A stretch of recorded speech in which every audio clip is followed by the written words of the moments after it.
Bonjour, this is book 1. We're dealing with building blocks of language, understanding its main components. Language is far more than just a collection of words arranged in random order. It is a sophisticated dynamic system composed of multiple interrelated components that work seamlessly together to allow humans to express ideas, emotions, and thoughts with astonishing complexity. Like the parts of a finely crafted machine or instruments in a symphony orchestra, each component of language plays a unique and essential role. Understanding these building blocks not only helps us appreciate the complexity of language but also deepens our understanding of how we communicate so effectively every day. Let's explore these main components and how they make human communication possible. Number 1, phonology. The music of language. Phonology is the study of the sounds that make up a language. The music of speech. Every language consists of a set of distinctive sounds like phonemes. These are the smallest units of sound that can change the meaning of a word. For example, in English, the words pat and bat differ by just one phoneme, B versus P. Although this difference may seem small, it completely changes the meaning. Your brain constantly identifies these sounds, even if you don't consciously notice it. Phonology explains many everyday phenomena, why certain accents sound different, why poets choose particular rhythms, rhymes, and why some words or sounds are harder to pronounce for speakers of other languages. It also governs the rules about which sounds can appear together, shaping the rhythm and the melody of speech. 2. Morphology, the shape of words. Morphology studies how words are formed from smaller meaningful units called morphemes. Morphemes are the smallest pieces of language that carry meaning. There are two main types of morphemes. Free morphemes that can stand alone as words, example book, run. Bound morphemes must attach to other morphemes to convey meaning, example ed in walked, to indicate past tense, or un in undo, to indicate negation. Consider the word unhappiness. It consists of three morphemes. Un, a prefix meaning not, happy, the root word, and ness, a suffix turning an adjective into a noun. Morphology helps us build and understand new words and see how small changes can alter meaning drastically. Syntax, the rules of sentence structure. Syntax is a system of rules that governs how words are arranged to create sentences. Every language has its own syntax or grammatical structure that determines the correct order of words. For example, in English, the sentence she eats an apple is grammatical correct, but eats she an apple is not. The order matters because it affects clarity and meaning. Syntax allows us to form not just statements but also questions, commands, and complex sentences. It acts as the grammatical engine that organizes words into meaningful sentences and ensures that communication is coherent and logical. Semantics, the meaning of words and sentences. Semantics deals with meaning, the ideas and concepts that words, phrases, and sentences convey. It helps us understand both the literal and the implied meanings behind language. For example, consider the sentences: the cat sat on the mat. The mat sat on the cat. Though they contain the same words, their meanings differ completely due to the arrangement and semantic roles of the words.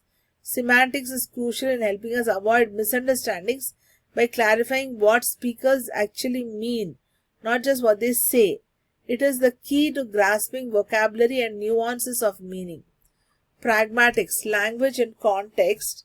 Pragmatics goes beyond the literal meaning of words to explore how language is actually used in real life situations. It considers context, role, social rules, and intentions. For instance, when someone says it's cold in here, they might simply be stating a fact, or they could be hinting that they want the window closed. Understanding such indirect messages requires pragmatic knowledge. Pragmatics help us interpret sarcasm, politeness, humor, and indirect requests. It's why we can read between the lines and understand not just what is said, but what is meant. Lexicon, the mental dictionary.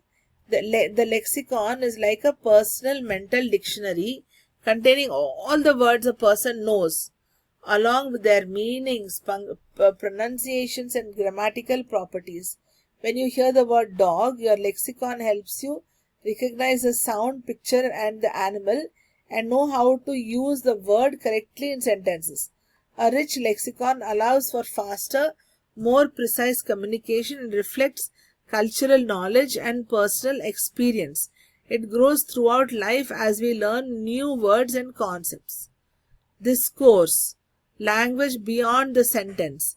Discourse refers to the use of language in longer stretches, conversations, stories, essays, or any extended text. It looks at how sentences connect and how meaning is developed over time.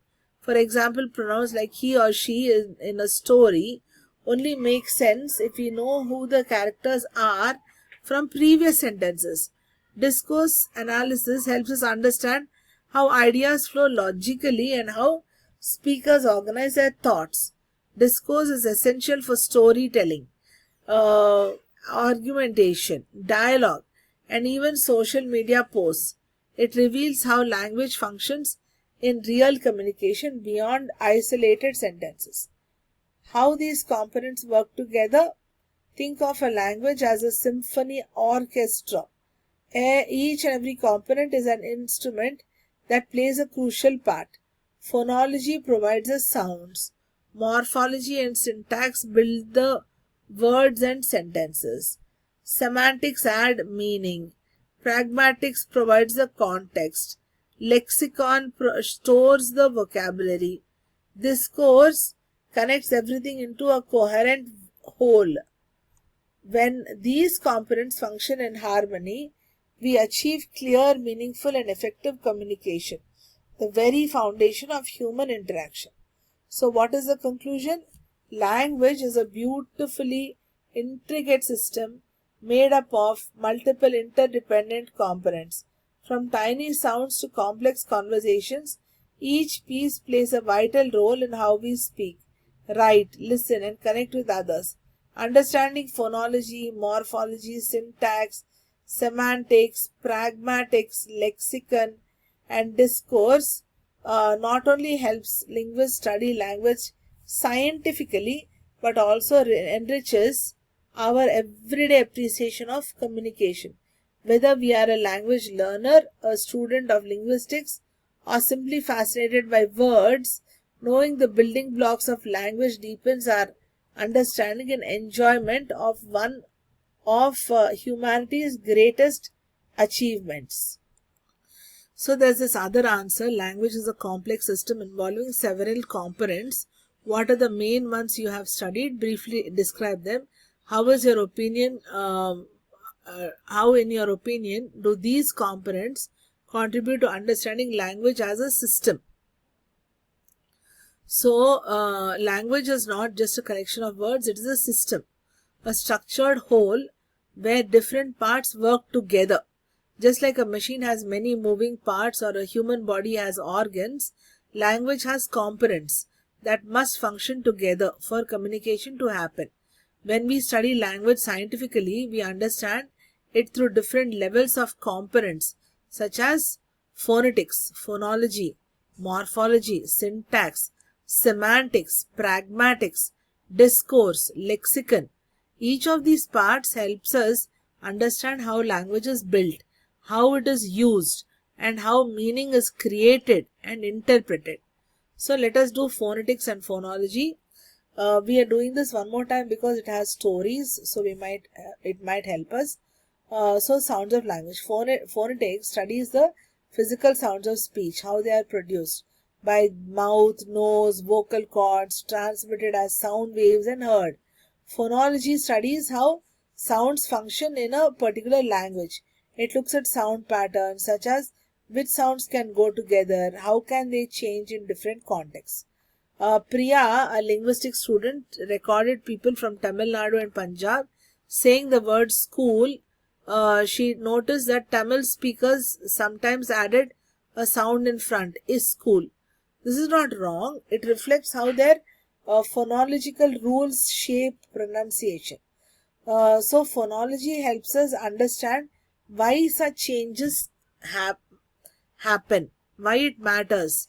Understanding sound systems helps in learning language learning, speech therapy, and building voice recognition tools.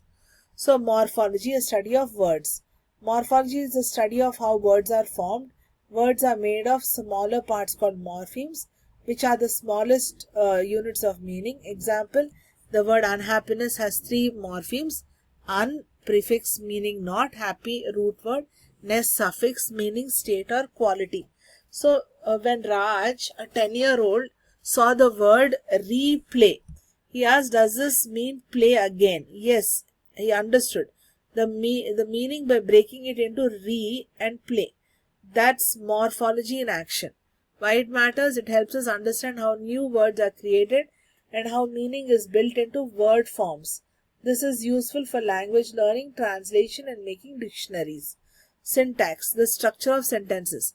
Syntax is a set of rules that tells us how words are arranged into sentences. For example, the boy kicked the ball. Kicked, ball, boy, the. So syntax is putting the sentence in an order. Meena speaks Hindi as her first language. He said he eats apples instead of he eats apples. That's because Hindi syntax subject object verb is different from English syntax subject verb object. Understanding syntax helps us learn languages more accurately. Why it happens? Syntax is essential for grammar checking, programming languages, and AI based tools like ChatGPT. So fourth one is semantics, the meaning of words and sentences. Semantics deals with what words and sentences mean. It explains how we understand the meaning of expressions based on the agreement of words and their definitions. For example, dog chase the cat has a different meaning from the cat chase the dog. Even though the same words are used, a child hears time flies like an arrow.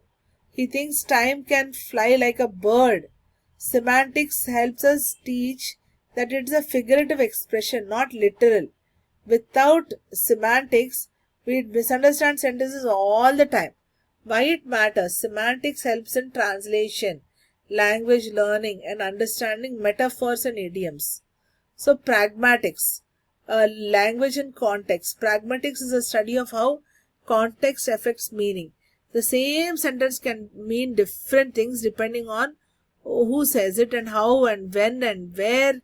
Example, if your teacher says it's cold in here, they might really be asking, can you close the window? Or they're not just telling that it is cold. They are implying they want you to close the window. Pragmatics is the double. What exactly is the meaning behind?